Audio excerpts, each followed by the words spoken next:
లేదో గాని నా పాపను దెయ్యమే తీసుకెళ్ళిపోయిందిరా. దెయ్యం తీసుకెళ్ళటమే? అవునా? 11 ఏళ్ల క్రితం ఆ సంతాన పక్కిరి సలహా వల్ల, మీ సహాయం వల్ల తులసిని కాశ్మీరాబాద్ నుండి కాపాడుకోగలిగాను. కానీ ఇన్నేళ్ల తర్వాత మళ్ళీ అదే కాశ్మీరా నా బిడ్డ మీదకి వస్తే చేతకాని వల్ల ఏమీ చేయలేకపోయాను.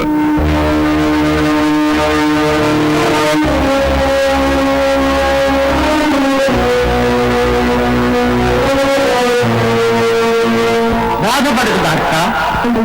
మాంత్రిక జాతి మహాయజ్ఞంలో సన్నిధులైన వారి కోసం జాలిపడడం మన బిస్తా జాతికి అవమానం. ఇప్పుడు నేనేం చెయ్యాలి? ప్రస్తుతానికి ఆ ఇంటి విషయం వదిలేసి మిగిలిన ఇద్దరు సంగతులు ఆ తర్వాత అతని అంత తెలుస్తాను. అలాగే విశాంతి. నువ్వు నెంబర్ 1 తిండిపోతువని నిరూపించుకున్నా షాడో. నువ్వు అరిచి అల్లరి చేయనంటే నెంబర్ 1 మెజిషియన్ కూడా నిరూపించుకోగలను. అంటే ఇప్పుడు ఏదైనా అద్భుతమైన మ్యాజిక్ చేయబోతున్నా? ఎందుకు చేయడు? చేస్తాడు. ఈ ఇడ్లీలు, వడలు, దోశలు అన్నీ మాయం చేస్తానంటాడు. చేయమన్నావు అనుకో, వీటి మీద పడి అన్నీ తినేస్తాడు. జోకులు వస్తావా? జోకులు చూడు. ఇప్పుడు మ్యాజిక్ చేస్తాను. నీ ప్లేట్ లో ఉన్న ఇడ్లీని కప్పగా మార్చేస్తాను. అంకుల్, నేను మ్యాజిక్ ని హిప్నాటిజం ని మిక్స్ చేస్తాను. మ్యాజిక్ హిప్నాటిజాన్ని మిక్స్ చేయడం అంటే సాంబార్ చట్నీ మిక్స్ చేయడం అనుకున్నావా? చూడు అంకుల్, నా ప్రతాపం ఇందులో ఉంది. ఇడ్లీ ఉంది. ఇప్పుడు మీరు కప్పని చూడబోతున్నారు. కప్పని చూడబోతున్నారు. కప్పని చూడబోతున్నావు. కప్పని చూసేసావు.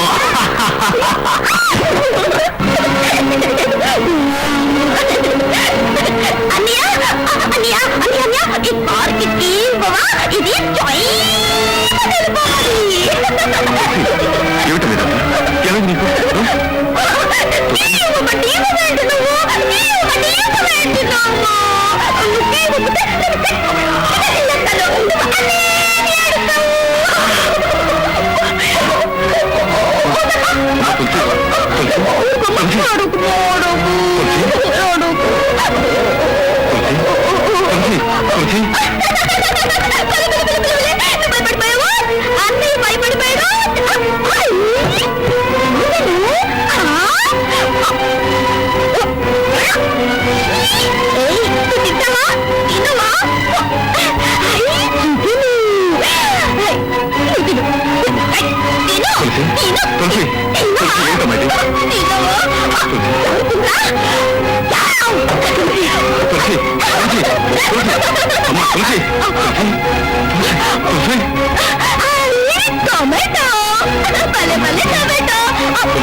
నాకేమైంది వదినా?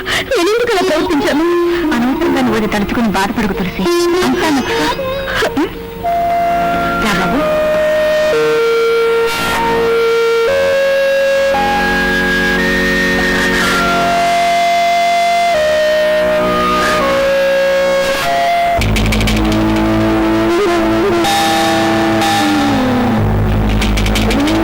భవతి భిక్షాం దేహి మాతా అన్నపూర్ణేశ్వరి.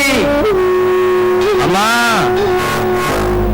ఒక ముద్ద అన్నం పెట్టించదమ్మా. చేయి ఖాళీ లేదు బాబు, అలా పైసలు. అలా అనకండమ్మా. ఊరికి కొత్తని దూరం వేసుకోండి. తిండి తిని 2 రోజులైంది.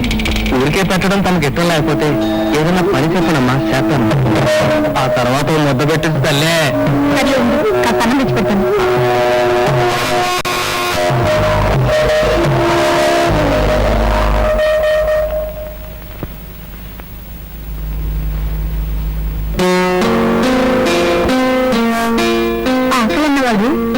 అన్నం తెచ్చేలాగా వెళ్ళిపోయాడేంటి?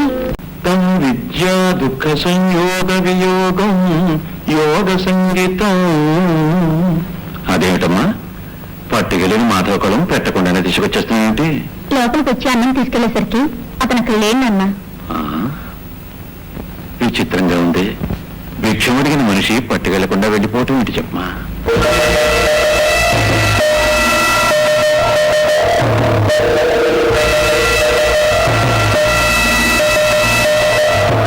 విషాచి, నా ఈ ప్రయత్నంలో అగ్రకదగ్ర మానసికంగా గుండె పగిలి చావా.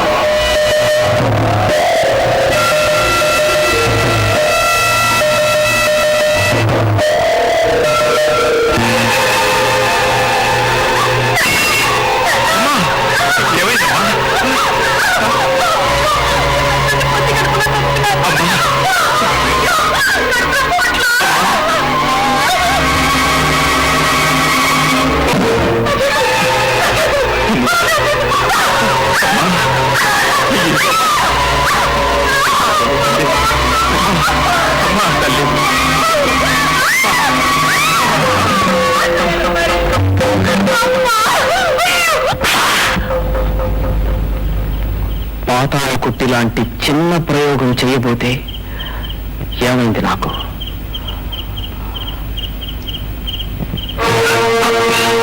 ఎవరో మంత్రం తిప్పి కొడుతున్నారు.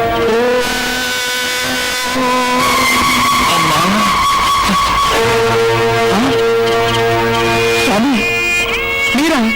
ఓడిపోయాను దాకా, ఓడిపోయాను. నేను ఓడిపోవడం స్వామి. మీ నోటి నుంచి వచ్చే ఓం అనే అక్షరం బ్రహ్మాస్త్రమై మాలాంటి మాంత్రికుల్ని దహిస్తుంది. నిన్ను ఎలా దహించి పూడిని చేయగలను దాకా? ఏ గురువుకైనా శిష్యుడు కొడుకు లాంటివాడు. ఎందుకు నా మంత్రాన్ని తిప్పికొట్టాలనుకున్నారు స్వామి? నా కూతుర్ని రక్షించుకోవటానికి దాకా. స్వామి, ఏమిటి వీరనేది? ఇప్పటికి భద్ర భార్య మీ కూతురా? ఆ విషయం నాకు ముందే చెప్పుండాల్సింది స్వామి. నీ ఆశయానికి అడ్డు తగలని మాటిచ్చాను కదా దాకా. స్వామి, నాకిచ్చిన మాట నువ్వెందుకు తప్పవు దాకా? ముగ్గురు మనుషుల్లోనూ ఒక మనిషిని మానసికంగా చంపుతానన్నాను. అందుకని ఒక అమాయకులను చంపాలనుకున్నావా? స్వామి, దాకా మనిషిలో మంచే దైవం, చెడే దయ్యం అనుకుంటే మంచిని నమ్మిన మనిషికి చాలా విలువ ఉంది. తన మనుగడతో మనుష్య జాతికి మంచి చేసిన వాడే నిజమైన మంత్రగాడు. మమ్మనేది మంచికి సూచన, క్రమ్మనేది సర్వలోకానికి సూచన. మంత్రం అనేది సర్వలోకానికి మంచి చేసేదై ఉండాలి దాకా. స్వామి, ఇంతకాలానికి నా కళ్ళు తెరిపించారు. మాయా మంత్రాల చీకట్లు, క్షుద్ర శక్తుల చిక్కుల్లో చిక్కుకుపోయిన నాకు వెలుగుని చూపించారు స్వామి. ఆది మధ్యాంతం అంతా ఆ దైవమేనైనా మంత్రాన్ని, తంత్రాన్ని, ఆకారాన్ని, ఓంకారాన్ని సృష్టించింది ఆ దైవమే జ్యోతిష్య ధ్రువో.